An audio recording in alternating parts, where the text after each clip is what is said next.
ये वीरता और देशभक्ति के नायक सिख वीर बंदा बैरागी और शहीद राम सिंह पठानिया की कर्मभूमि रही है।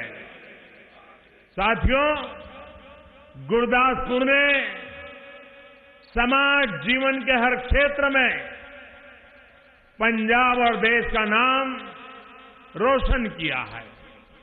एक से एक महान व्यक्तित्वों को जन्म दिया है। देवानंद और विनोद खन्ना जैसे महान कलाकार इसी धरती के सपूत थे।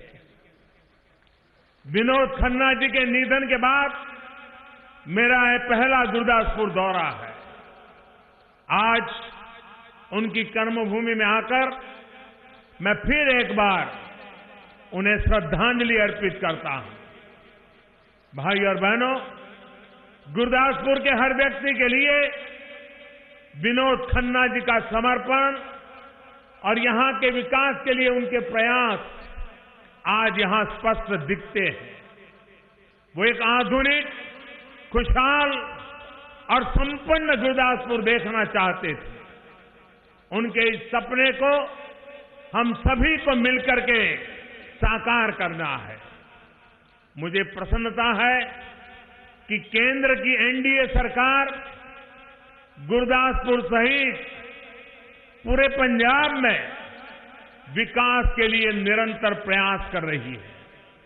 हम सभी के आदरणीय श्रद्धेय सरदार प्रकाश सिंह जी बादल जी के मार्गदर्शन में अकाली दल और भारतीय जनता पार्टी दोनों कंधे से कंधा मिलाकर के पंजाब की खुशहाली के लिए दिन रात काम कर रहे हैं।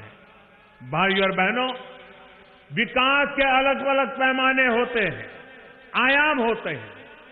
विकास चाहे संसाधनों का हो, सुरक्षा का हो या फिर सांस्कृतिक और आध्यात्मिक विरासत का। देश को मजबूत करने में हमारी सरकार निरंतर जुटी हुई है। गुरदासपुर तो बाबा नानक की धरती है।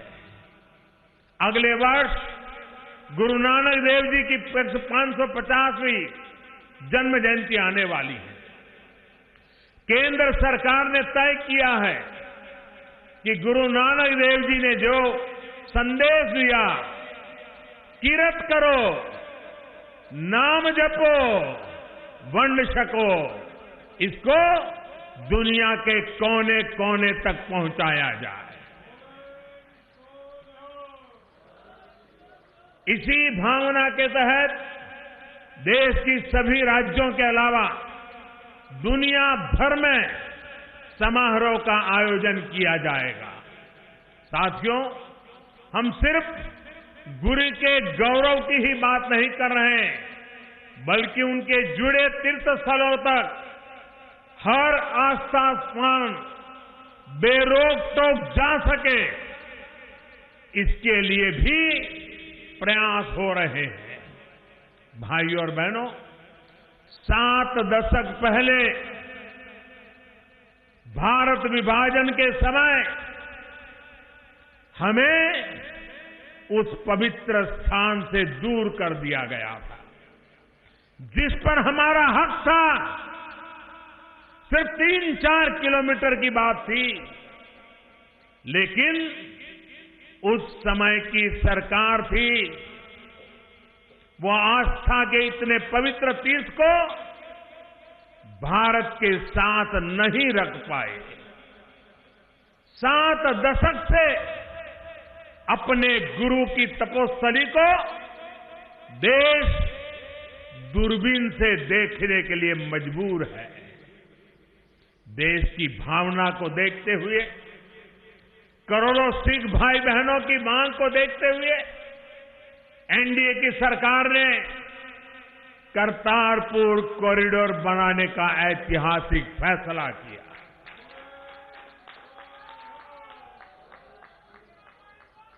ये कॉरिडोर गुरदासपुर के डेरा बाबा नानक साहिब को करतारपुर के गुरुद्वारा दरबार साहिब जोड़ने का काम करेगा। इसके तहत यहां डेरा बाबा नानक सिंह से लेकर इंटरनेशनल बॉर्डर तक सारी आधुनिक सुविधाओं से युक्त कॉरिडोर का निर्माण किया जाएगा। साथियों, इस महान तीर्थ के महत्व को देखते हुए ही केंद्र सरकार ने अपने 2 मंत्रियों को भी सीमा पार भेजा था।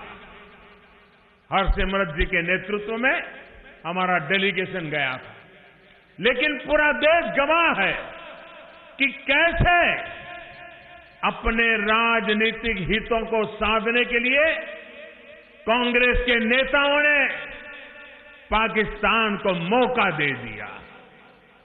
हैरानी की तो ये है बात कि कांग्रेस के नेताओं ने यहां के मुख्यमंत्री खुद अपने नेता की भी राय अनसुनी कर दी। साथियों, जिनका इतिहास राष्ट्रीय सुरक्षा से खिलवाड़ रहा हो और जो आज भी देश के सैनिकों और सेना को कमजोर करने के लिए झूठ फैला रहे हो, जिनका इतिहास सिर्फ एक परिवार के जयगान का रहा हो और जो आज भी वंदे मातरम और भारत माता की जय का विरोध कर रहे हो, रोक लगा रहे हो, जिनका इतिहास हजारों सिख भाई बहनों को बेरहमी से हत्या का हो और जो आज भी दंगों के आरोपियों को मुख्यमंत्री पद का पुरस्कार दे रहे हो, उन लोगों से पंजाब समेत पूरे देश को सतर्क रहने की जरूरत है। मत भूलिए, करीब 3.5 दशक से आप सभी, पूरा देश न्याय के इंतजार में था। दिल्ली में जो कुछ भी हुआ उसके अपराधियों को सजा मिले, कांग्रेस के नेताओं को सजा मिले, ये पूरे देश की मांग थी और आज भी ये मांग उतनी ही प्रबल है। एक परिवार के इशारे पर जिन जिन आरोपियों को सज्जन बताकर फाइलें दबा दी गई थी, एनडीए सरकार ने उनको बाहर निकाला, एसआईटी का गठन किया और मेरे प्यारे भाइयों बहनों, परिणाम आपके सामने है।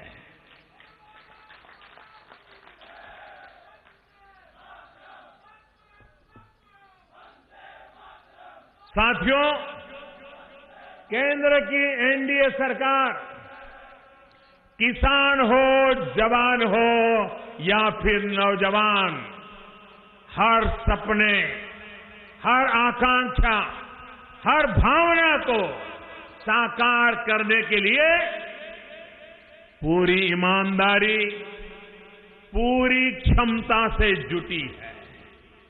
लेकिन कांग्रेस सिर्फ और सिर्फ झूठ और धोखाधड़ी की राजनीति कर रही है।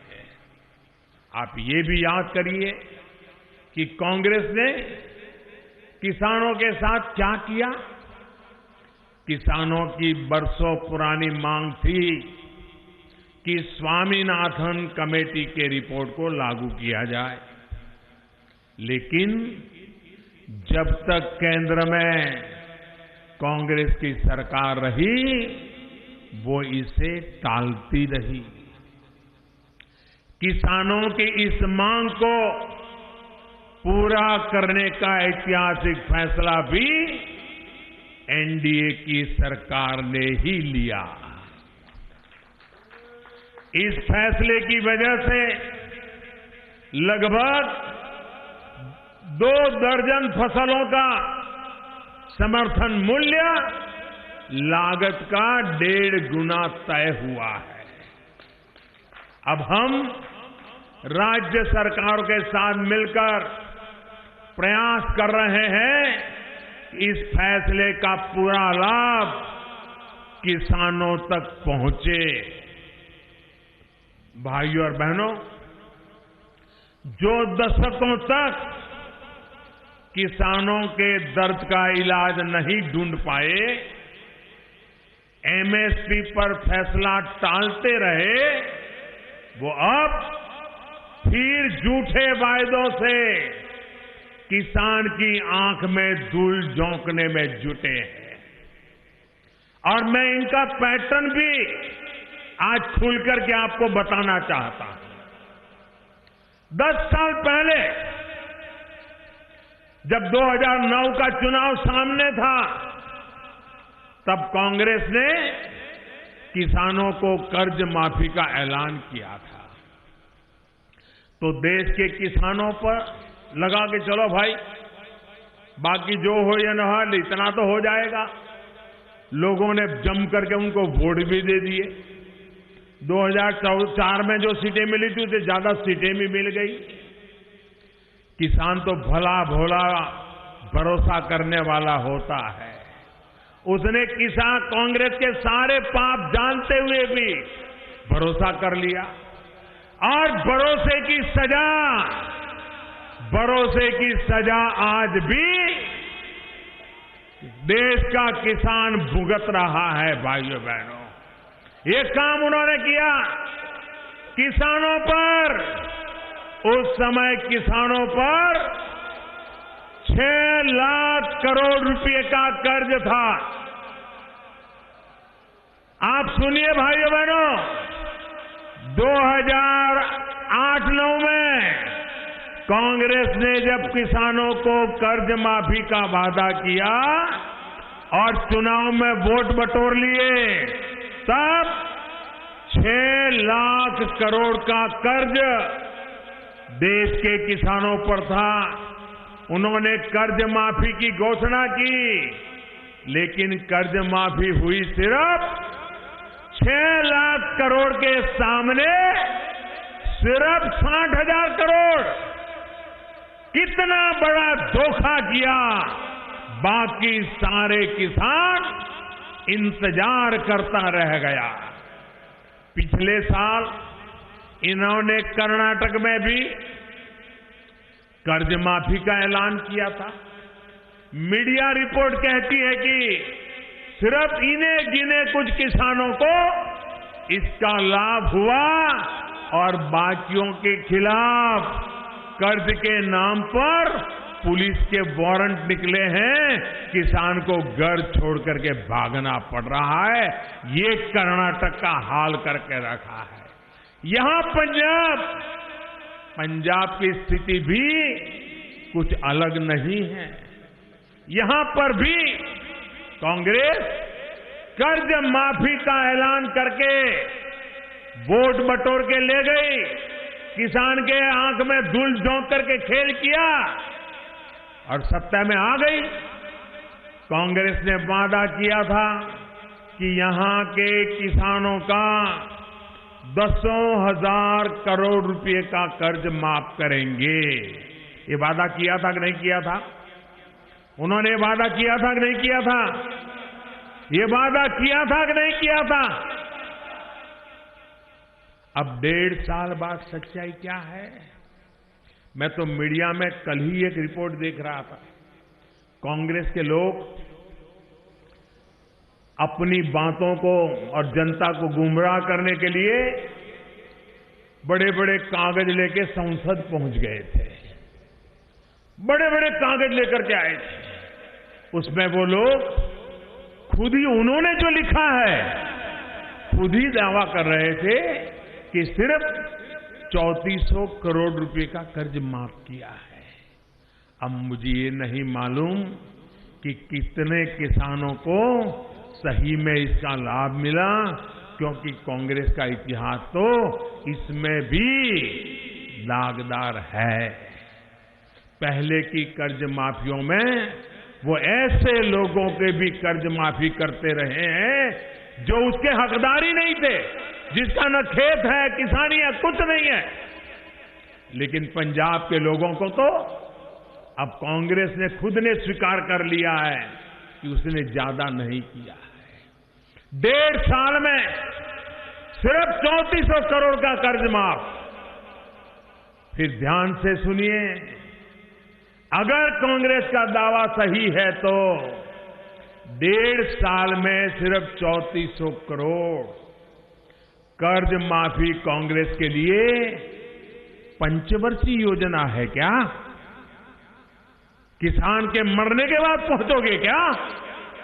साथियों, आप ये भी मत भूलिए कि पंजाब सहित पूरे देश में छोटे किसान जिनके पास 1-2 हेक्टेयर जमीन है और जिनकी संख्या हिंदुस्तान में सबसे अधिक है, वो कभी बैंकों से कर्ज नहीं पाते हैं, उनको वो मिलता भी नहीं है। उनको तो साहूकारों से या दूसरे लोगों से कर्ज लेना पड़ता है। जब इन गरीब किसानों का ही कर्ज माफ नहीं होगा तो फिर किसानों से झूठ क्यों बोल रही है कांग्रेस? साथियों, जैसे कांग्रेस ने देश को दशकों तक गरीबी हटाओ के नारे के साथ ठगा, वो अब देश को कर्ज माफी के नाम पर ठग रही है। हालात तो ये भी थे कि न किसानों के पास बैंक खाते थे, न उन्हें पक्का मकान देने के लिए कांग्रेस ने कुछ सोचा और न ही उनके शौचालय के लिए कुछ किया। देश के हर गांव को सड़क से जोड़ने का काम भी अटल जी के समय ही शुरू हुआ था। देश के गांवों, देश के किसानों को लेकर कांग्रेस की यही सोच रही है। वहीं एनडीए की सरकार विकास की पंचधारा, जन जन की सुनवाई के साथ ही बच्चों को पढ़ाई, युवा को कमाई, बुजुर्गों को दवाई, किसानों को सिंचाई के लिए दिन रात काम कर रही है। इसी सोच के तहत बीते 4.5 वर्षों में गुरदासपुर और पंजाब के विकास के लिए अनेक महत्वपूर्ण योजना और परियोजनाओं को स्वीकृति दी गई है।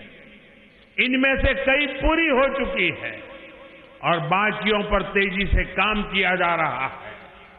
करतारपुर कॉरिडोर के साथ ही गुरु नानक जी से जुड़े एक और स्थान सुल्तानपुर लोधी को हेरिटेज टाउन के रूप में विकसित करने पर भी काम किया जा रहा है।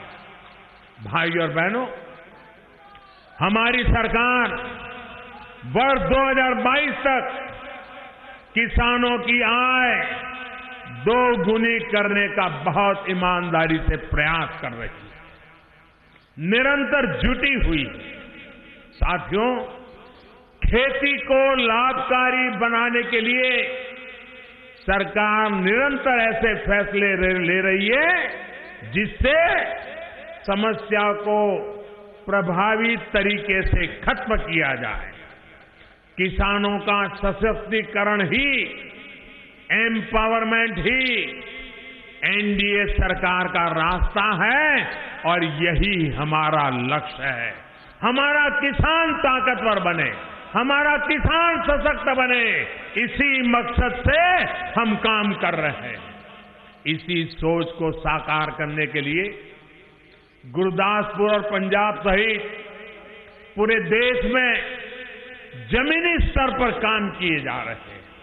भाइयों और बहनों, आपको आपका ये शाहपुर कांडी डैम प्रोजेक्ट ऐसे ही अनेक कामों में से एक है। आप सभी को इसके लिए दशकों लंबा इंतजार करना पड़ा है। स्थिति ये थी कि रावी नदी की जीवनदायिनी धारा यहां से बहती थी, लेकिन लाखों किसान परिवार के खेत बूंद बूंद पानी के लिए तरसते थे। उन्हें पानी के लिए भारी कीमत चुकानी पड़ती थी। रावी का पानी जो आप सभी के पंजाब और जम्मू कश्मीर के हक का था, वो दशकों से बिना इस्तेमाल का पाकिस्तान जा रहा था। अपने अमूल्य संसाधन की ये फिजूल खर्ची जिनके संस्कार थे उन्होंने निभाए, हमारी सरकार को ये मंजूर नहीं है। साथियों, एनडीए सरकार की नीति रही है कि भारत के हक का पानी भारत की ही भूमि को सिंचेगा, हमारे अपनों के घरों को ही रोशन करेगा। इसी सोच के साथ शाहपुर कांडी डैम जुड़े हर स्टेक होल्डर के साथ बातचीत की गई, अड़चनों को दूर किया गया। परिणाम ये कि 4 महीने पहले इस प्रोजेक्ट को मंजूरी दे दी गई और आने वाले 3-4 वर्षों में ये प्रोजेक्ट गुरदासपुर सहित पंजाब और जम्मू कश्मीर हजारों हेक्टेयर जमीन सिंचाई की सुविधा से जुड़ जाएगी। सिंचाई के साथ साथ पंजाब यहां से 200 मेगावाट से ज्यादा की बिजली भी पैदा कर पाएगा। भाइयों और बहनों, इसी तरह राजस्थान फीडर कनाल और सरहिंद फीडर कनाल की रीलाइनिंग का फैसला भी एनडीए की सरकार ने ही लिया है। इन दोनों प्रोजेक्ट के लिए केंद्र सरकार ने 800 करोड़ रुपए से अधिक की बजट की मंजूरी दे दी है।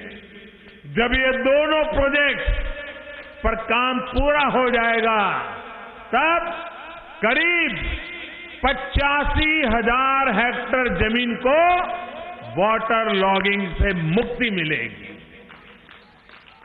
मुक्तसर, फरीदकोट और फिरोजपुर जिलों समेत पश्चिम पंजाब की करीब 2.25 लाख हेक्टेयर जमीन पर सिंचाई व्यवस्था में सुधार आएगा।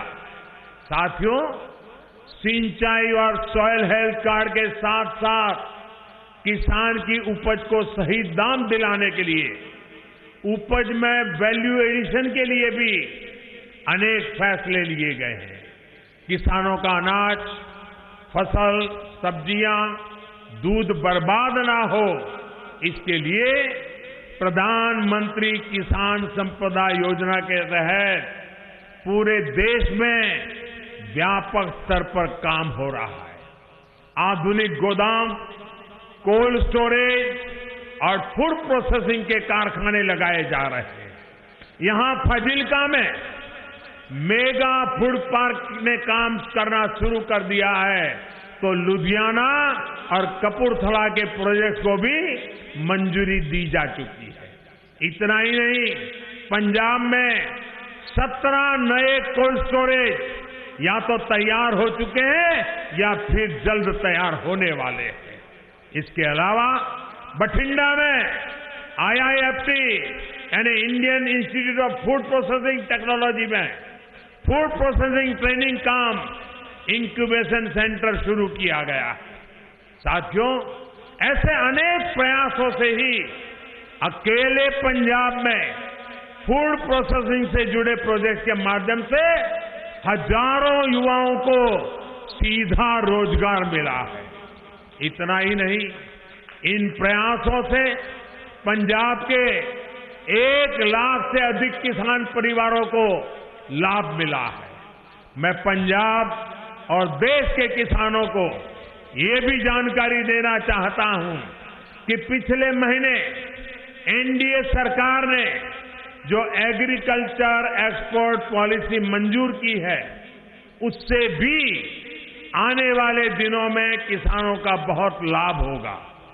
साथियों, हमारा प्रयास है कि देश के किसानों और उनके प्रोडक्ट्स को वैश्विक प्लेटफॉर्म मिले, उन्हें ग्लोबल वैल्यू चेन का लाभ मिले, कृषि उत्पादनों में वैल्यू एडिशन करके उन्हें विदेशी बाजार में बेचने की हमारे देश में बेहतर और आधुनिक सुविधाएं तैयार होगी तो किसानों की आय में वृद्धि भी होगी।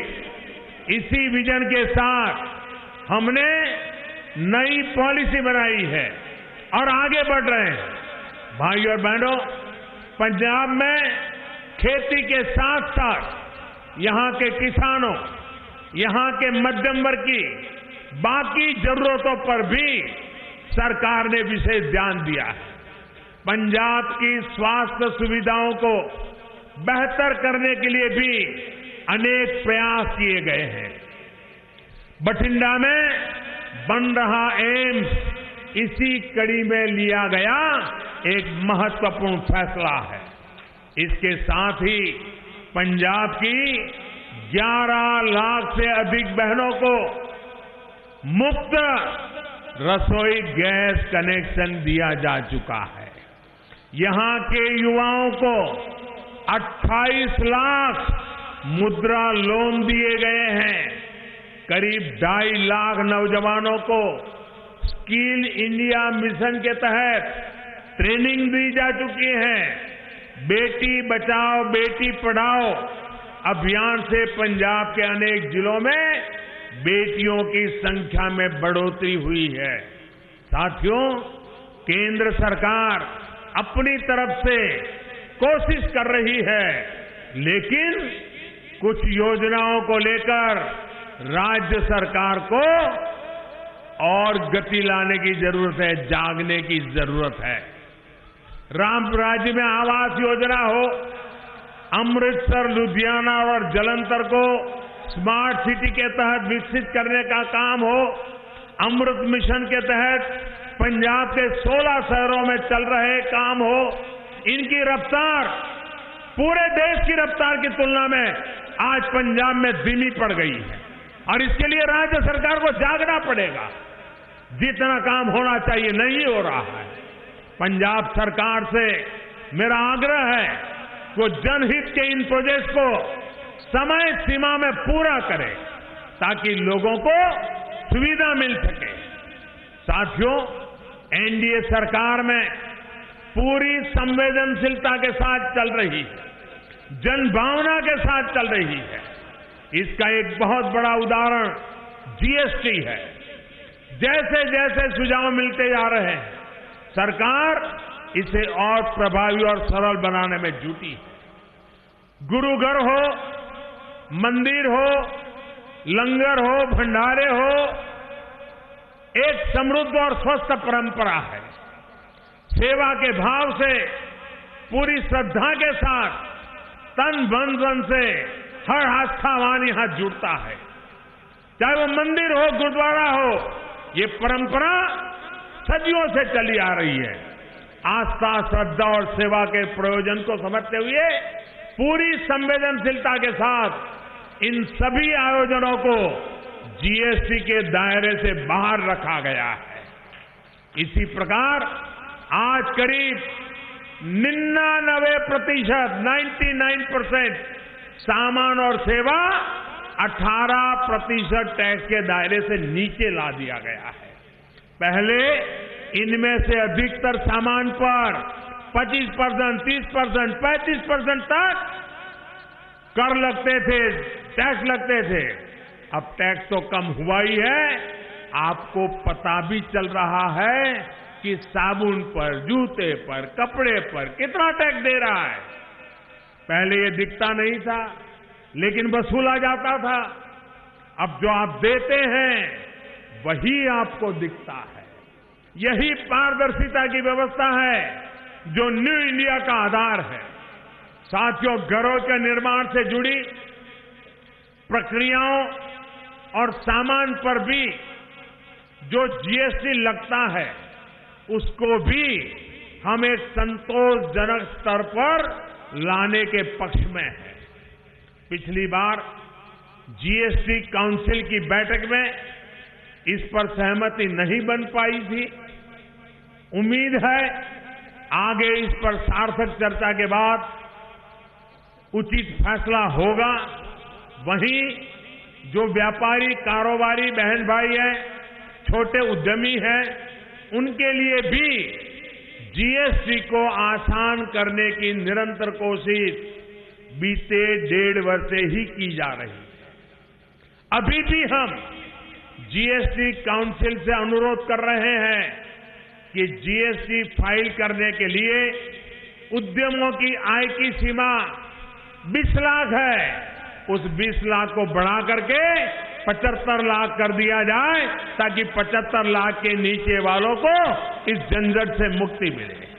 साथियों, कल दिल्ली में कैबिनेट की बैठक में छोटे उद्योगों से जुड़ा एक और अहम फैसला लिया गया है। इस फैसले से agriculture, textile, leather, handicraft, machinery से जुड़े छोटे उद्यमों को बहुत लाभ होगा। इसकी भी जानकारी मुझे लगता है कि पंजाब आया हूं तो मुझे बतानी चाहिए। साथियों, प्री और पोस्ट शिपमेंट रुपये क्रेडिट में 3% ब्याज की राहत दी जाती थी।